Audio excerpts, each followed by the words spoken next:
আমি এখন দাঁড়িয়ে রয়েছি হাওড়া রেল মিউজিয়ামের সামনে। ট্রেন যদি আপনাদের প্রিয় বিষয় হয় তাহলে আজকের এই ভিডিওটা কিন্তু আপনাদের জন্যই। 1911 সালের পুরোটাই কিন্তু উডেন স্ট্রাকচার। ছোট টয় ট্রেন চারিদিকে টুংটুং করে ঘুরে বেড়াচ্ছে। প্রথম এক্সপিরিয়েন্স করব ইঞ্জিন বক্স। ভেতরে আমি চলে এসেছি। খুলে আমি ট্রেনের যেখানে চালানো হয় ট্রেনটা, বাপরে ভেতরটায় যতটা পিকনিকের মতো এনজয় করছেন, বাচ্চারা বল নিয়ে খেলছে, তো সত্যি খুব সুন্দর জায়গাটা। কলকাতার বুকে এটা হলো একটা বাতাসিয়া লুপ, তাই তো? একদমই তাই। অসাম ফিল হচ্ছে এখানে দাঁড়িয়ে। পাহাড়ে চলতো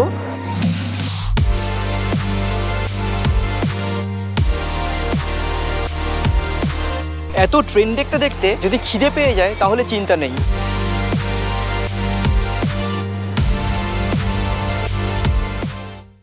চলে এসেছি হাওড়াতে, আর হাওড়া এসেছি কি দেখতে সেটাই আপনাদেরকে এবার দেখিয়ে দিই। আমার ঠিক পিছনে আপনারা দেখতে পাচ্ছেন আমি এখন দাঁড়িয়ে রয়েছি হাওড়া রেল মিউজিয়ামের সামনে।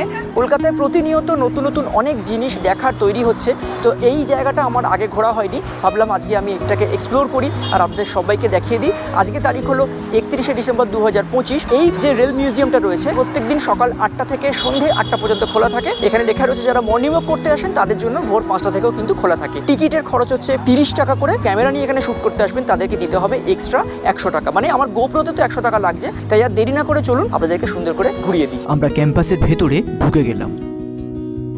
মিউজিয়ামের ভেতরে আমরা আস্তে আস্তে এগিয়ে যাই। চলুন বন্ধুরা।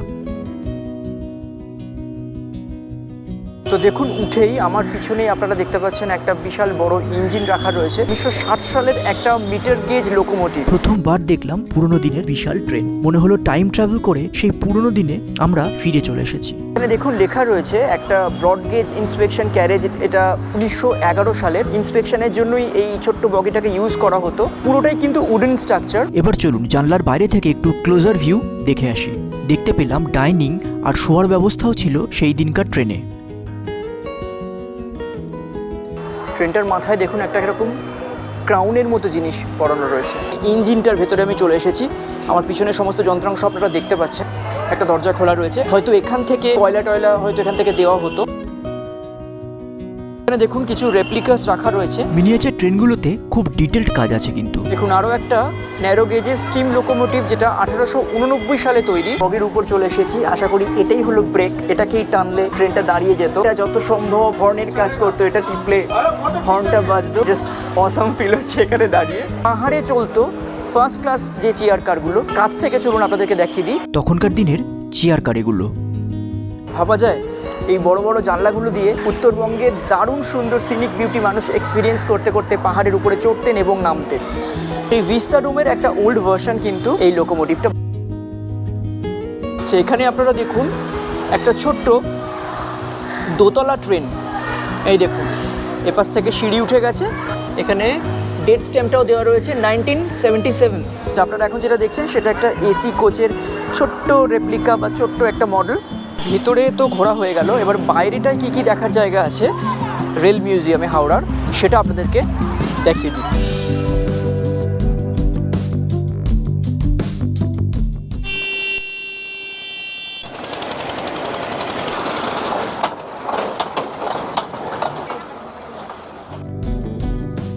সত্যি ভীষণ সুন্দর করে গোটা এই রেলওয়ে মিউজিয়ামটাকে সাজানো হয়েছে।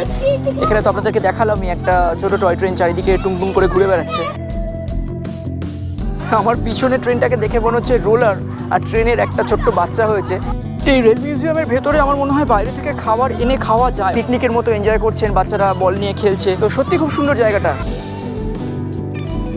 আমার সঙ্গে আমার দুটো ভাই চলে এসেছে, তাদেরকে একটু ইন্ট্রোডিউস করিয়ে দিই আপনাদেরকে। শুভ, হ্যালো। নাম রনি। হাই। শুভ একটা খুব সুন্দর কথা বললো এখানে ঘুরতে ঘুরতে, মানে বিশেষ করে টয় ট্রেনটা দেখার পরে, যে কলকাতার বুকেই এটা হলো একটা বাতাসিয়া লুপ, তাই তো? একদমই তাই, কারণ আমরা দার্জিলিং এ গিয়ে সেই বাতাসিয়া লুপে গিয়ে টয় ট্রেনে ঘুরি। দরকার নেই, জাস্ট এখানে ঢোকো, 30 টাকা দিয়ে ঢোকো, 30 টাকা দিয়ে টয় ট্রেনের টিকিট কাটো, কেটে ঘুরে ফেলো। চলুন আরো কি কি দেখার জিনিস আছে ঘুরিয়ে দেখিয়ে দিই। রেলওয়ে মিউজিয়ামটা কিন্তু খুব একটা ছোট নয়। ঘুরতে ঘুরতে চলে এলাম রেলওয়ে মিউজিয়ামের এক স্মৃতিস্তম্ভের সামনে। এখানে বিভিন্ন লাইনের যে সংযুক্তিকরণ ঘটেছিল তার উল্লেখ রয়েছে। এবার দূরের ছোট্ট নকল হাওড়া স্টেশন থেকে আমরা ঘুরে আসি। পুরো রেলপথের একটা ছোট্ট রেপ্লিকা করা রয়েছে, শুধু মিস করছি একটা ছোট্ট রেল কোচের। দেখবেন হাওড়ার বড় ঘড়ির একটা রেপ্লিকা। এই বিল্ডিংটাতেও আপনারা ভারতীয় রেলের অনেক পুরনো তথ্য ঘেঁটে দেখতে পারবেন। সত্যি খুব এনজয় করেছিলাম আমরা এই গোটা রেল মিউজিয়ামটা। এখান থেকে কিন্তু আপনারা টয় ট্রেনের টিকিটটা কেটে ফেলতে পারবেন।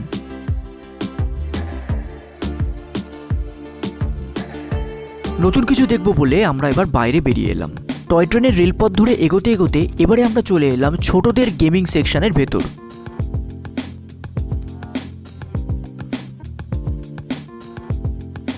আপনারা তিনখানা রেলওয়ের বগি বা কোচ দেখতে পাচ্ছেন, এটা একদম ফুল সাইজের রয়েছে। ইঞ্জিন বগিতে আমি দাঁড়িয়ে রয়েছি, প্রথম এক্সপিরিয়েন্স করব ইঞ্জিন বগির ভেতর থেকে, যেখান থেকে চালকরা চালায় ট্রেনটাকে, সেই জায়গাটা কীরকম।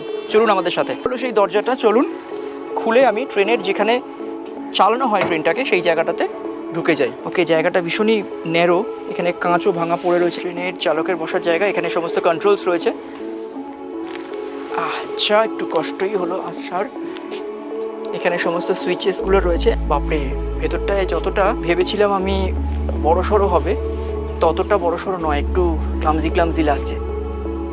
রেল ইঞ্জিনের ভেতরকার লাইফ টাইম এক্সপিরিয়েন্স গ্যাদার করে এবার আমরা আস্তে আস্তে নিচে নেমে এলাম অন্যান্য নতুন ট্রেনগুলো দেখার জন্য।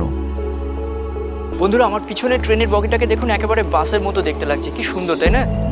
চোখে পড়লো আরও একটা পুচকে রেল ইঞ্জিন।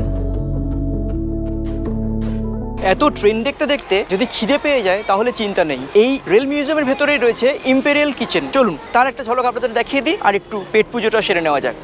বন্ধুরা, এই এম্পেরিয়াল কিচেনটিও কিন্তু আস্ত একটা রেলের বগি। খাবার বিলটা বাইরে থেকে করে আপনাদেরকে ভেতরে চলে যেতে হবে। আপনারা চাইলে বগির বাইরেও বসে ডাইনিং এক্সপিরিয়েন্স করতে পারেন। চলুন ভেতরটায় গিয়ে আপনাদেরকে দেখাই খাবার জায়গাটা কতটা সুন্দর। ফ্রেশ হয়ে ভেতরে চলে এলাম।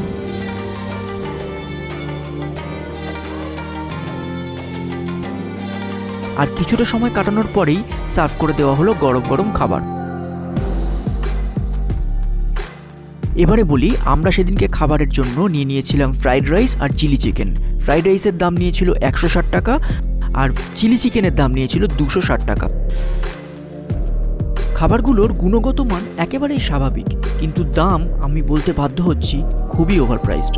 ভেতরে কিছু সময় কাটিয়ে বাইরে বেরিয়ে এলাম। তো বন্ধুরা, রেল মিউজিয়াম থেকে এবারে আমরা আরও দুটো জায়গায় যাব। যদি দিনের আলো থাকে তাহলে সেই জায়গাগুলোকেও শ্যুট করে আমি আপনাদেরকে দেখাবো এই ভিডিওটাতে। তাই চলুন আর দেরি না করে আমরা হাওড়ার রেল মিউজিয়াম থেকে বেরিয়ে যাই। মিনিট 10 হাঁটা পথে এবার আমরা চলে এলাম হাওড়ার ফেরিঘাটে। আমরা সবাই জানি শীতের কলকাতার সৌন্দর্য অনবদ্য, তাই আমাদের দ্বিতীয় গন্তব্য গঙ্গাপাড়ের সৌন্দর্য দর্শন। ব্যস্ত কলকাতা শহরের এক শান্ত রূপ আপনারা এখানে এলে দেখতে পারবেন। আমার ঠিক পিছনেই আপনারা দেখতে পাচ্ছেন হাওড়া ব্রিজ। আমরা হাওড়ার থেকে এবারে চলে যাব মিলেনিয়াম পার্কের দিকে। কি দারুণ লাগছে দেখুন। গঙ্গাপাড়ের এই সুন্দর জার্নির বেশ কিছু সিনেমেটিক শটস এবারে আপনারা এনজয় করুন। খুব নস্টালজিক লাগছিল পড়ন্ত আলোয় গঙ্গা বক্ষে কলকাতা শহরকে দেখতে। চলুন আজকের তৃতীয় গন্তব্যের দিকে এগিয়ে যাই।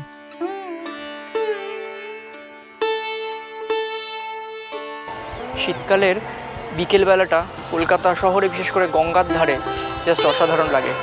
সেই এক্সপিরিয়েন্সটা নিতেই আমরা গঙ্গা পার করে এপারে চলে এলাম।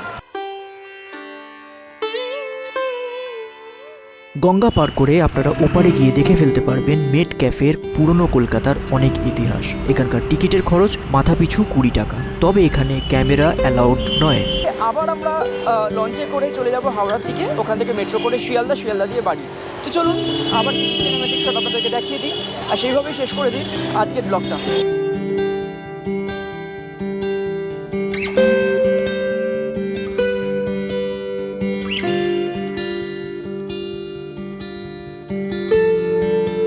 এরকম লাগলো আজকের গোটা ট্যুরটা, বলো? হ্যাঁ, ওভারঅল ট্যুরটা তো খুবই ভালো লাগলো, সারাদিন খুব এনজয় করলাম। কিন্তু সবচেয়ে বড় কথা হচ্ছে এই যে আমার থেকে বাইটগুলো নিচ্ছ তুমি, এগুলো একটাও তো তুমি দিতে পারবে না, কারণ বাড়িতে আমার বউ জানে না। তোমার ভিডিও দেখলে আমার প্রচণ্ড কেলানি পড়বে, তো সেই জন্য আমি আর বিশেষ কিছু বলবো না। রনি, কীরকম লাগলো আজকে গোটা দিনটা? দারুণ লেগেছে। ঠিক আছে। রেল মিউজিয়াম ঘুরে, খাওয়া দাওয়া করে, গঙ্গা পাড়াবার করে খুব সুন্দর কেটেছে। ব্লগারের সাথে ঘুরে খুবই সুন্দর কাটলো আজকে দিনটা। এই সিন তো পাশে কাউকে একটা লাগে বেশ একসাথে দেখার জন্য। খুঁজছি বাট পাইনি এখনো, দেখা যাক। তো আজকের এই ভিডিওটা আমি এখানেই শেষ করছি। এরকমই ঘুরতে যাওয়ার একটা ভিডিও নিয়ে আমি ফিরে আসবো, আপনাদের হোস্ট সায়ন। সবাই খুব ভালো থাকুন, টাটা, টেক কেয়ার, পিস।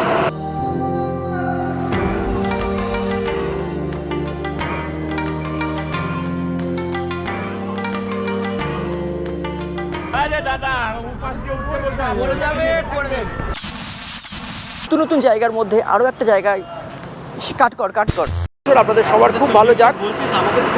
আরে চুপ কর, আরে ইয়ার চুপ কর। এই ট্রেনটা কোথাকার আপনারা নিজেদের দেখে নিন, আমার বলার দরকার নেই। চলুন তাহলে। লাগবে আমার আচ্ছা, টয় ট্রেনের টিকিটটা কি 30 টাকা? তো কিরকম লাগলো, মানে রনি কিরকম লাগলো? হ্যাঁ ভালো লেগেছে, কিন্তু আমার কিন্তু বাইট দেবে না, আমি বারবার